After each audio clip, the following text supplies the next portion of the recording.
তো নমস্কার বন্ধুরা, এডুকেশান কালচার ইউটিউব চ্যানেলে তোমাদের স্বাগতম। তো দেখো, তোমরা যারা নতুন ফর্ম ফিল আপ করলে জেক্সপো ভোকলেট 2024-এর জন্য, তো তোমাদের আজকে আমি কাউন্সিলিং প্রসেস সম্বন্ধে একটু বলবো, যাতে তোমাদের কাউন্সিলিং করতে সমস্যা না হয়। তোমরা অনেকের অনেক রকম প্রবলেম রয়েছে, বুঝতে পারছো না, তাই আমি তোমাদেরকে একটু আজকে বলবো। দেন এটার যখন তোমাদের ডিটেলসে মেরিট লিস্ট পাবলিশ হবে, তারপরে আরও ডিটেলসে সম্পূর্ণ কাউন্সিলিং প্রক্রিয়া সম্বন্ধে তোমাদের বলবো। তো দেখো, বর্তমান সময়ে আমাদের এই যে counselling process, form fill up process বা অ্যাডমিশন প্রসেস, বেশিরভাগ প্রসেসটাই কিন্তু আমাদের অনলাইনে হচ্ছে, তোমরা জানো। যেটা কিন্তু বর্তমান সময়ের একটা খুব বড় সুবিধা বলতে পারো, কারণ তোমরা নিজেদের বাড়িতে বসেই কিন্তু সমস্ত প্রসেসটা কমপ্লিট করতে পারবে কলেজ পাওয়া পর্যন্ত। ওকে, তো দেখো, তার জন্য সবার প্রথমে, অর্থাৎ তোমাদের যে ফর্ম ফিল আপের আগে বা যাই হোক, তোমাদের একটা অনলাইন রেজিস্ট্রেশন করতে হয়েছিল। তো এই অনলাইন রেজিস্ট্রেশনটাকে আমরা বলে থাকি ফার্স্ট প্রসেস। তোমাদের জেক্সপো ভোকলেটের জন্য বা ডিপ্লোমার প্রথম বর্ষ এবং দ্বিতীয় বর্ষের অ্যাডমিশনের ক্ষেত্রে এই অনলাইন রেজিস্ট্রেশন তোমাদের যেটা, সেটাই ফার্স্ট প্রসেস।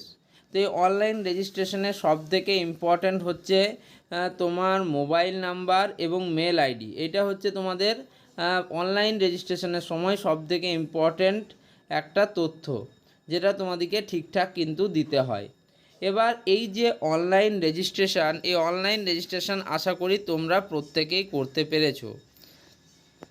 নেক্সট, তোমাদের অনলাইন রেজিস্ট্রেশনের পর তোমাদের কাউন্সিলিংয়ের একটা ফিজ পেমেন্ট করতে হয়েছে প্রত্যেকের ক্ষেত্রে, যেটা তোমরা জানো যে 450 টাকা ফর জেনারেল ক্যাটাগরি স্টুডেন্ট, এবং যারা কন্যাশ্রীর থ্রুতে এসছে তাদের 225 টাকা করে। ওকে, তো এটা তোমাদেরকে কাউন্সিলিং ফিজ হিসেবে তোমাদের পেমেন্ট করতে হয়েছে, যেটাকে আমি 2 নম্বর অপশান এক্ষেত্রে রাখছি। ওকে, তো এই দুটো বিষয় তোমাদের হলো।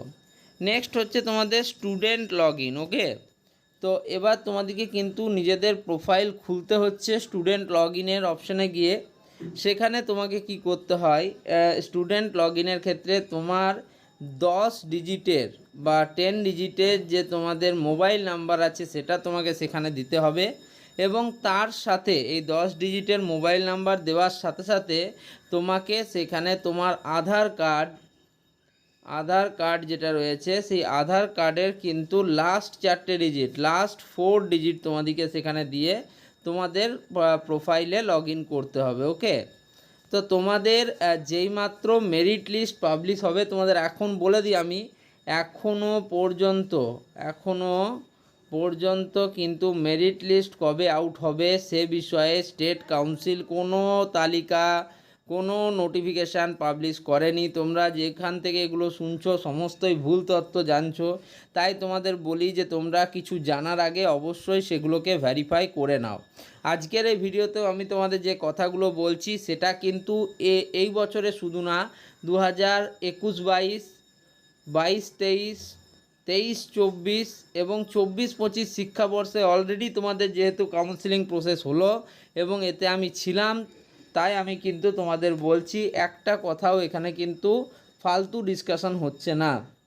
তাই তোমাদের বলে দিই, যখন মেরিট লিস্ট পাবলিশ হবে জানিয়ে দেব, যখন চয়েস ফিলিং হবে জানিয়ে দেব, যখন তোমাদের যে প্রসেস হবে জানিয়ে দেব। ওকে, তাই তোমাদের বলবো, অযথা বিভিন্ন ইউটিউব ঘুরে বিভিন্ন জায়গায় সার্চ করে এই সমস্ত করে কিছু হবে না। যখন যেটা আসার তখনই সেটা আসবে। ওকে, তো আমি শুধু তোমাদের এইখানে প্রসেসটা বলে দিচ্ছি, যাতে কাউন্সিলিং প্রসেসটা সম্পূর্ণ বাংলায় তোমরা বুঝতে পারো, তার জন্য কিন্তু আমি বলছি। আর আমি যে নোটিশটা নিয়ে কথা বলছি, এই নোটিশটাও কোনো ফেক তোমাদের নয়। কাউন্সিলিং প্রসেসটা এটা সম্পূর্ণ স্টেট কাউন্সিলের 2019-20 শিক্ষাবর্ষের কিন্তু এটা কাউন্সিলিং প্রসেস। ওকে, বুঝতে পারলে আশা করি। ঠিক আছে, এরপরে তোমরা বুঝো। এই যে তোমরা সমস্ত ধরনের প্রসেস কমপ্লিট করলে, অর্থাৎ student log in, counselling fees payment, form fill up, student log in programme, এরপরে কিন্তু তোমাদের করতে হবে চয়েস ফিলিং। চয়েস ফিলিং হচ্ছে তোমাদের জন্য মোস্ট ইম্পর্ট্যান্ট একটা ধাপ। আমি তোমাদের বারবার বলছি, চয়েস ফিলিংয়ের থেকে ইম্পর্ট্যান্ট ধাপ কাউন্সিলিংয়ে কিছু কিছুই নেই। তোমাদের দেখো বলা হয়েছে যে প্রত্যেকের ক্ষেত্রেই কিন্তু তোমরা আগেই জানতে পারবে যে প্রত্যেকটা কলেজে কতগুলো সিট তোমাদের জন্য রয়েছে। এবার তোমরা জেনে গেলে যে কতগুলো সিট রয়েছে, এরপর তোমাকে যেটা দেখতে হবে যে প্রিভিয়াস ইয়ারে সেই কলেজে লাস্ট র্যাঙ্ক কাট অফ কতটা গেছে। আমি দেখলাম যে আমি কৃষ্ণনগর গভর্নমেন্ট পলিটেকনিকে ভর্তি হব, লেটসে ধরো, সেখানে শেষ বছরে কাট অফ গেছে ইলেকট্রিক্যালের জন্য আমি ধরছি 5,900, আমার র্যাঙ্ক এসছে 4,000। তাহলে আমি এই কলেজটি ভরতে পারবো, কারণ প্রিভিয়াস ইয়ারের যদি আমি কাট অফ দেখি তার আগের বছর আমি দেখলাম গিয়েছিল 5,850। তার মানে এই কলেজের যে কাট অফ সেটা মোটামুটি ধরে নাও 5,500-এর একটু বেশি যায়। বুঝতে পেরেছো? তাহলে আমি 4,000 র্যাঙ্ক করে কিন্তু এই কৃষ্ণনগর গভর্নমেন্ট পলিটেকনিকে রাখলাম, কিন্তু আমার র্যাঙ্ক হয়েছে 18,000। তাহলে তুমি বলো যে কলেজে লাস্ট 5 বছরের কাট অফ 6,000 ক্রস করেনি সেই কলেজে কিভাবে 18,000 র্যাঙ্ক অবধি কাট অফ যাবে? কোনো মতেই যাবে না। তো সেক্ষেত্রে আমি কেন তোমাদের এই তাহলে এই কলেজটিকে নিজের লিস্টে রাখবো, বা রাখলেও আমি কি কলেজ পাবো? আমার চয়েস ফিলিংটা কি ঠিক হচ্ছে? সেটা কিন্তু হচ্ছে না। এই জায়গাতেই কিন্তু তোমাদের মেন প্রবলেম, যেটা এইবারের স্টুডেন্টরাও ফেস করেছে, প্রিভিয়াস ইয়ারের স্টুডেন্টরাও ফেস করেছে, তার আগের ইয়ারের স্টুডেন্টরাও ফেস করেছে। তাই আমি তোমাদেরকে একটা জিনিস স্পষ্ট বলে দিই যে তোমরা যখন যে প্রসেসে অংশগ্রহণ করছো তার আগে একটু ওভারঅল যে জেনারেল ক্যালকুলেশন সেটা কিন্তু বুঝে নাও, এবং তারপরেই তোমরা কিন্তু অগ্রসর হও। কিন্তু তোমরা যেটা ভ্যারিফাইড নয় সেখান থেকে তোমরা সাইট থেকে জানবে এবং ভুলভাল ইনফরমেশনের জন্য চয়েস ফিলিংয়ে ভুল করবে। দেখো এই বছর সত্যি বলতে গেলে স্টেট কাউন্সিল তোমাদেরকে যথেষ্ট সুযোগ দিয়েছে। তোমরা যারা প্রথমবার ফর্ম ফিল আপ করলে তারা হয়তো জানো না, বা জানলেও কি ব্যাপার আমি জানি না, তোমাদের কিন্তু 1st to 5th ফেজ অর্থাৎ 5টা ফেজে তোমাদের কিন্তু ফেজ কাউন্সিলিং প্রোগ্রাম হয়েছে, যেটা কিন্তু মানে স্টেট কাউন্সিলের ইতিহাসে বা জেক্সপোগুলোর ইতিহাসে কোনো দিন হয়নি। ফলে তোমাদিকে কিন্তু স্টেট কাউন্সিল যথেষ্ট সুযোগ দিচ্ছে। 5টা ফেজ কাউন্সিলিং হয়েছে, 3বার চয়েস ফিলিংয়ের অপশান দেওয়া আছে, মানে একবার যদি তোমার চয়েস ফিলিংয়ে ভুলও হয়েছে তুমি তারপরের দুবারেও শুধরে নিতে পারতে, কিন্তু স্টুডেন্টরা সেই ভুল করব বলেই কিন্তু আজ অবধি 5th ফেজে অনেকে কলেজ পায়নি। তাই তোমাদের বলবো চয়েস ফিলিংটা অবশ্যই কিন্তু তোমাকে ভালোভাবে করতে হবে।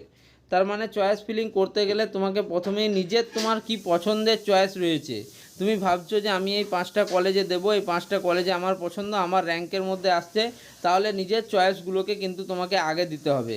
এবার তার মধ্যে থেকে তোমার মনে হচ্ছে যে না এই কলেজটি পেলে আমার খুব ভালো হয়, তাহলে সেই কলেজটিকে 1 নম্বরে দাও। তুমি যত বেশি চয়েস ফিল আপ করবে তোমার কিন্তু কলেজ বা অ্যালটমেন্ট পাওয়ার সম্ভাবনা কিন্তু ততটাই বাড়বে। ওকে, তোমাদের কিন্তু যে চয়েস থাকবে সেগুলোকে ফিল আপ করতে হবে, সেভ করতে হবে এবং লক করতে হবে। এই জিনিসগুলো তোমরা বুঝে নাও। ওকে, এবার এটাই হচ্ছে তোমাদের মেন বিষয়, যে চয়েস ফিলিংয়ের ব্যাপারে আরও প্রচুর ভিডিও কিন্তু চ্যানেলে রয়েছে, তোমরা যাও সেই ভিডিওগুলি দেখো, বোঝার চেষ্টা করো।